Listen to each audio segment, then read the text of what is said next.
సంగారెడ్డి జిల్లా జిన్నారం మండలం బొల్లారం మున్సిపల్ కార్యాలయానికి చెందిన మున్సిపల్ సఫాయి కార్మికుడు మరణించడం జరిగింది. అతను నిరుపేద కుటుంబానికి చెందిన వ్యక్తి. చాలీచాలని జీతంతో ఉదయం నుండి రాత్రి వరకు మున్సిపల్ పరిధిలో ఉన్నటువంటి చెత్త చెదారం మురుగు కాలువలు శుభ్రం చేస్తూ అనారోగ్యం చెంది విధి నిర్వహణలో మరణించడం జరిగింది. అయినా ఆ నిరుపేద కార్మికుడికి ప్రభుత్వ అధికారులు కాని ప్రజాప్రతినిధులు కాని అతని కుటుంబానికి ఎటువంటి నష్టపరిహారం కాని ప్రభుత్వ సహాయం గాని అందించకపోవడం విడ్డూరం. వారి కుటుంబాన్ని ఆదుకోకపోవడం కోసం కేజీఆర్ ఫౌండేషన్ అధినేత ఆనంద్ కృష్ణారెడ్డి బాధిత కుటుంబాన్ని పరామర్శించి 10,000 రూపాయలు ఆర్థిక సహాయాన్ని అందించి మరణించిన ఆ కుటుంబానికి ప్రభుత్వం తరఫున న్యాయం చేయాలని, వారికి ఉండడానికి ప్రభుత్వ ఇల్లు మంజూరు చేయాలని, ప్రభుత్వ ఆర్థిక సాయం కూడా అందించాలని మున్సిపల్ సిబ్బందితో కార్యాలయం ముందు ధర్నా నిర్వహిస్తూ జిల్లా ప్రభుత్వ అధికారులు తక్షణమే సంఘటన స్థలానికి రావాలని నిరసన కార్యక్రమం చేపట్టడం జరిగింది.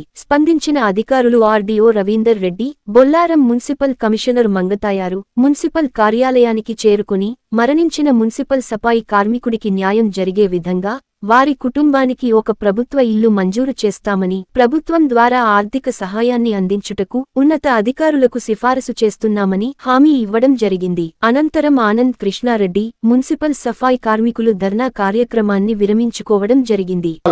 ఆఫీసులో పనిచేసే సఫాయి సోదరుడు నరసింహుడు నేను పనిచేస్తూ మోరిలో జామ్ కావడంతో చెత్తను తీసే సమయంలో ఇరికిపోయి చనిపోవడం జరిగింది. ఆ భార్య పిల్లలు అంతా ఇంత బాధ కాదు. వాళ్ళు చూస్తే కన్నీరు పెడితే గుండె తలిగిపోయింది. అది చూసి నేను చలించిపోయిన నేను నిన్న రాత్రి మీడియా సోదరులందరికీ వార్త పంపించడం జరిగింది. అధికారులు వెంటనే వచ్చి ఆ చనిపోయిన కుటుంబానికి న్యాయం చేయాలని చెప్పి డిమాండ్ చేయడం జరిగింది.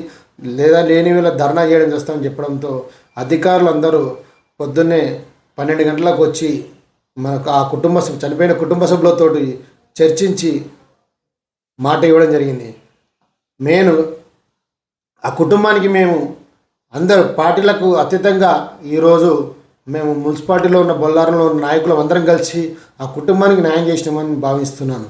ఎందుకంటే చనిపోయిన కుటుంబానికి మేము ఒక డివిజన్ చేయడం జరిగింది. ఒక డబుల్ బెడ్రూమ్ ఇవ్వమని చెప్పాము. అలాగే మున్సిపాలిటీ ఆఫీస్లో జాడు కొట్టే పని కాకుండా కొడుకు చదువుకున్నాడు కాబట్టి అతనికి ఏదైనా ఆఫీస్లో కూర్చొని రాసుకునే జాబ్ ఇవ్వాలని చెప్పి మేము డిమాండ్ చేయడం జరిగింది. దానికి మున్సిపల్ కమిషనర్ గారు కానీ ఆర్డీఓ గారు కానీ దానికి ఓకే అని చెప్పారు. అలాగే వాళ్ళు చెప్పింది ఏంటంటే కమిషనర్ గారు ఆర్డీఓ గారు మీ బొల్లారంలో ఉన్న కౌన్సిలర్లు అందరూ తీర్మానం చేసుకొని చనిపోయిన కుటుంబానికి ఒక డబుల్ బెడ్రూమ్ ఇవ్వమని, అలాగే ఒక ఉద్యోగం ఇస్తామని చెప్పి తీర్మానం చేసుకొని మాకు ఇస్తే ఆ లెటర్ మేము కలెక్టర్ దాకా తీసుకెళ్ళి చేపించే బాధ్యత మాదని చెప్పి ఆర్డీఓ గారు కమిషనర్ గారు చెప్పారు. వాళ్ళిద్దరికీ కృతజ్ఞతలు తెలుపుకుంటున్నాను.